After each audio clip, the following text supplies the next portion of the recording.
Yeah, here we go. Arno, today we want to speak about the RSA, the resource strategy approach, which is a mouthful. I think it deserves to be explained because I don't think anything like that exists anywhere else. But the Yeah. title might be a mouthful, but it's exactly describing what this course is about. Yes, yes, absolutely. I think the first very important thing to realize about the RSA course is that it follows on CC1. Now, it's important to understand that CC1 is where you learn to take people into the hypnotic state, and then RSA is taking that skill set to an entirely different level. It's doing incredible things once you know to take somebody into hypnosis, and there's so much here, and there's so much value. Claudia, would you be willing to just share with us some of the background around RSA a little bit? Yeah, you see, when we started over 20 years ago, I don't think science was where it is a few years ago when we came up, and I think you want to talk about all sorts of scientific approaches that just simply didn't exist in those days. And but still, we could see with the practice that you have seeing clients and with all the training, the preparation you do with the client before you start doing deep work or let them do deep work with themselves, if the preparation phase isn't holistic and whole and perfect, the chances that the work that we then offer the client to do, to take, is just reduced without a preparation. It is similar to you wanting to plant a seed or seedlings and you're not preparing the soil and the environment. What kind of hope can you have for a good harvest? So in a nutshell, that was the reasoning for the course to be developed many years ago. And the wonderful thing is that our clients are actually quite knowledgeable about their issues, their problems. And they come to a point where they just can't help themselves. They realize this. And sometimes it has to do with the fact that, number one, they don't know how. Number two, which is not often in their conscious mind, do I actually deserve the positive effects and benefits from the change I desire? Do I deserve that? Am I worthy enough for that? And it sounds a little bit crazy, but I would say that a huge minority of humans, if not all, have a problem with their level of self-worth. So, and this is kind of nurturing the soil, putting all the fertilizers in and things like that. So then when you plant the seed and the environment is right, you can be almost be sure. So sure, in fact, that there is exceptions maybe, but there are people, but once they've been exposed to the strategies, they can take over. They're so empowered that they now have the tools to help themselves. But yeah, maybe you talk a little bit more about the more scientific aspects of the workshop. Yes, yes, absolutely, Claudia. And I just want to, I feel so passionate about this. It's divine to realize that the client walks into your practice and around the problem area, they are so stuck. They are so unresourceful and in pain and whatever, but they're completely stuck. And with this powerful process where you connect them to their inner resourcefulness within a very short period of time, often even minutes, you can see this person start tapping into their inner strength and their inner power and their inner resourcefulness. And suddenly the ability or the deservability, the worth to get what they want, suddenly it's there.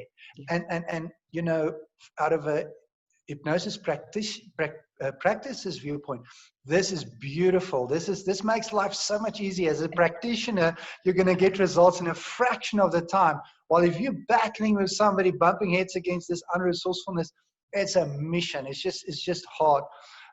So that's why I love this so much, and I need to repeat this. We are the only training school I know of that teaches this, right? Yes, yes, yes. Internationally, Yeah. right? And So, yeah, you're right. Yeah, go on. So the course, and I think I'm going to talk about it a little bit in the order we do the course. So when we start off the course, we start with the foundation, and it's important that this course has actually got a very scientific foundation. We're focusing extensively on things like neuroplasticity, epigenetics, and how the brain actually then wires and builds up this neural networks and this neural highways of resourcefulness. So this is not positive thinking, right? And I'm not saying there's something wrong with positive thinking, but if you're jumping up and down and you wave your arms a little bit and now you're going to take on the world, that's going to last you X amount of time, probably minutes, right? Oh, But you if you can do use harm. hypnosis, You can even do harm with that. If I may jump in there, because sometimes when we just do a cognitive or a conscious positive approaches, what we actually do energetically, we are emphasizing the lack of what we have. yes.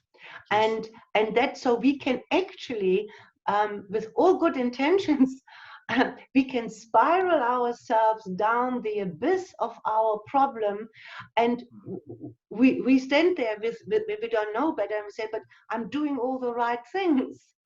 You know, it is a lot deeper. It has to be not just a thought or in the head. It has to reach into deeper levels of our consciousness. Absolutely. Oh yes. Oh yes, absolutely, absolutely. That's so true. Where a positive thinking book might even make a person start feeling bad about themselves because they say, "What's wrong with me? Why can't I get this right?" Right? Meanwhile, deep down, what you call the soil isn't fertile, so it can't grow, it can't flourish. And this is what RSA does. We get deep down inside and we connect to that resourcefulness. Right, so beyond the scientific backing, we then have the two parts to the course, the two main parts. The one part is what we call the resource state, and the other part's what we call resource strategies. Right, now the state is a technique, right? And with a technique, it means although you get scripting on the course, you will integrate the technique and you start using it as a technique, not with paperwork. You'll just kind of learn it off by heart and then you'll use it like that. And it's a very, very, very powerful technique that take most of day one of the course to integrate. And then once you have that skill, you can take anybody and take them into their resource state, right? Now wait, there's more. Once you have them, once you have them in their resource state, what do you do with that state? And that is the beauty of the strategies, right? So most of day two of the course is spent on these strategies, where we now start exploring and expanding things like their self-worth, like do they deserve to get better, connecting to their inner child, forgiving people in their lives and even themselves, connecting to the benefits of changing certain habits, and even aspects that can be spiritual in nature, if that's what a person wants. There's tremendous, once you see what these strategies can do, and that's why I think, I know you should say this, but I can't help myself. I'm going to say it. That's why often you do a session with somebody, a resource session, and you're done. Yeah. And they are so resourceful, they resolve the problem, and you're done. And it's just the most amazing thing to see. Well, it has become, over the years, such a power. Look, all the courses are important because they are all building blocks. You can't do RSA without the material you learned in CC1, and you can't do what parts therapy without the others. So that you need them all. You can't just pick one out and say, "Oh, I'm going to do this, and then I'm going to be a good person helping other people or myself." That's not how it works. But the resource strategy approach is such a powerful preparation and solution finder in the system that we have, that it is always how we start out with clients. It doesn't matter what you, in the end, you decide what technique or method or strategy you want to apply, whether it's past life or regression or whatever, you will always start having the client in the most resourceful state. Because if you look at it, if you have a very negative field, you can't just jump from negative to positive. That is just not possible. That takes time. But you can come from negative to neutral. And from neutral, you start becoming receptive. And the moment you are receptive, you are open to go into the other direction. And that is the process that I found what was a little bit ignored. It's kind of, you're here now, you are in a hypnotic state, now you accept my suggestions, or you go along the techniques and the work is done. It has to follow along that line in order to be effective. And then it is very powerful and very quick and lasting. Yeah, absolutely. And this might be a little bit technical, but I do think I should mention it just for those people that have a deeper understanding. What you should understand about the subconscious, if a person feels good, the subconscious is more open to suggestions. It's more receptive to change processes. And if a person feels bad, it wants to protect, it closes down. And that's an additional benefit of having the resource in place before you start doing any other processes.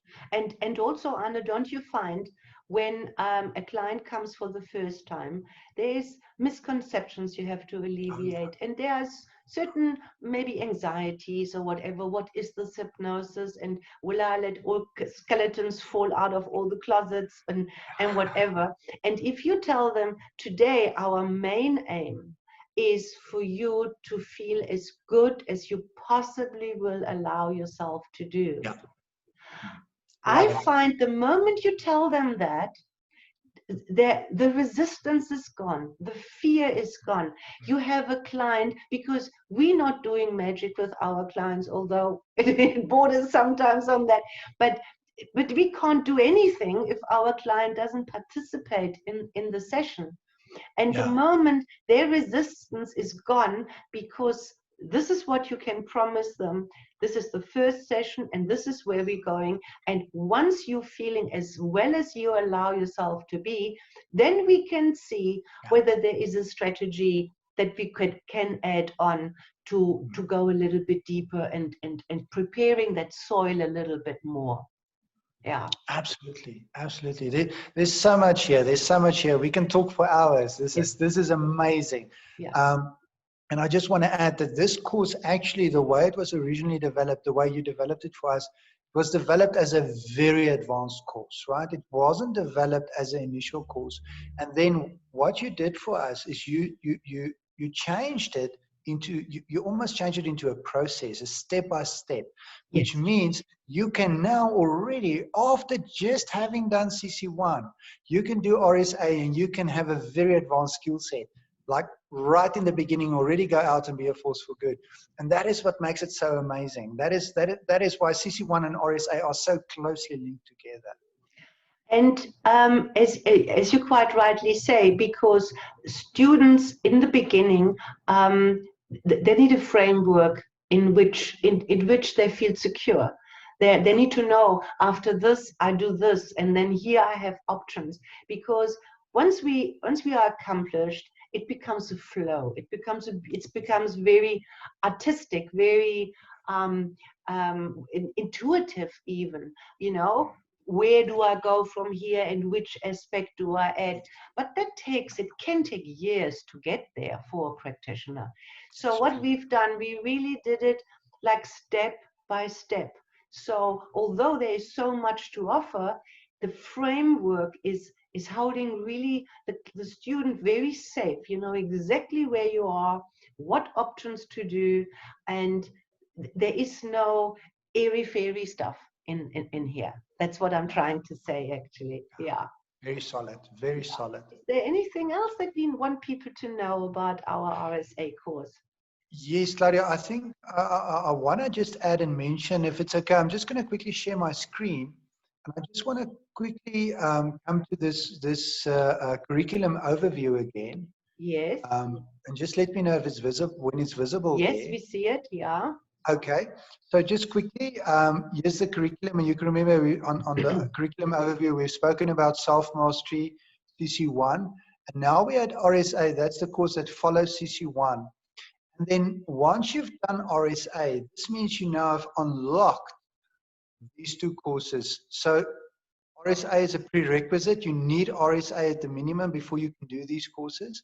But once you've done RSA, that opens up to the conversational hypnosis course and also the spiritual hypnosis course, which are speciality courses.